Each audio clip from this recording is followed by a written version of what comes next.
Barishal Brajamohan college ছাত্র সংসদ নির্বাচনের দাবিতে প্রশাসনিক ভবনের 2 ফটকে তালা দিয়েছে শিক্ষার্থীরা। বৃহস্পতিবার সকাল 10টায় বাক্স নির্বাচনের দাবিতে আন্দোলনরত শিক্ষার্থীরা প্রশাসনিক ভবন ঘেরাও কর্মসূচি পালনকালে তালা ঝুলিয়ে দেয়। আন্দোলনরত শিক্ষার্থীরা বলেন, 32,000 শিক্ষার্থীর পদচারণায় মুখর থাকে ব্রজমোহন কলেজ। ছাত্র সংসদ নির্বাচন ছাত্রদের গণতান্ত্রিক অধিকার, কিন্তু গত 24 বছর ধরে ছাত্র সংসদ নির্বাচন হচ্ছে না। ছাত্র সংসদ না থাকায় শিক্ষার্থীদের অধিকার আদায়ে ভূমিকা রাখতে পারছে না বাক্স। আমরা চাই অন্যান্য প্রতিষ্ঠানের মতো আমাদের বিএম কলেজে বাক্স নির্বাচন হোক। এর দাবিতে আমরা অনেক আন্দোলন করে এসেছি।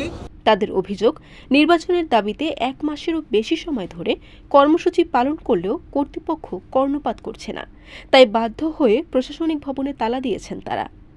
বিএম কলেজের অধ্যক্ষ ডক্টর শেখ মোহাম্মদ তাজুল ইসলাম বলেছেন, ছাত্র সংসদ নির্বাচনের জন্য প্রস্তুতি চলছে। শিক্ষকদের নিয়ে কমিটি করা হয়েছে। এখন ছাত্র প্রতিনিধিদের সঙ্গে বৈঠক করে চূড়ান্ত রোডম্যাপ ঘোষণা করা হবে। বাক্স নির্বাচনের ব্যাপারে অন্তত আন্তরিক। আমরা মনে করি যে যেহেতু আজকের ছাত্ররাই আগামী দিনের ভবিষ্যৎ, আগামী দিনের জাতি এবং রাষ্ট্রের কর্ণধার, সুতরাং ছাত্র সংসদ নির্বাচনের মাধ্যমে আগামী দিনের নেতৃত্ব বেরিয়ে আসে। এই কারণে বাক্স নির্বাচন হওয়া দরকার।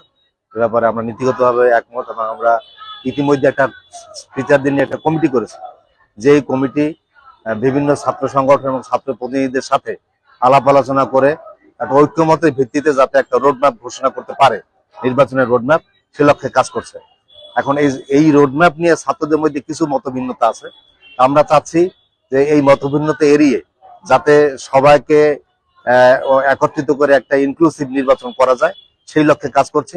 এবং ইতিমধ্যে আমাদের যে কমিটি, সেই কমিটি ছাত্র নেতৃবৃন্দকে মত বিনিময় করেছে এবং এখন ইন্ডিভিজুয়াল চিঠি দেওয়া হচ্ছে, চিঠি রেডি হয়েছে, আজকে চিঠি ছাড়া হবে এবং এদের সাথে আলাপ আলোচনা করে তারপরে আমরা ওদের সবার মতামতের ভিত্তিতে একটা রোডম্যাপ ঘোষণা করার দিকে এগিয়ে যাচ্ছি।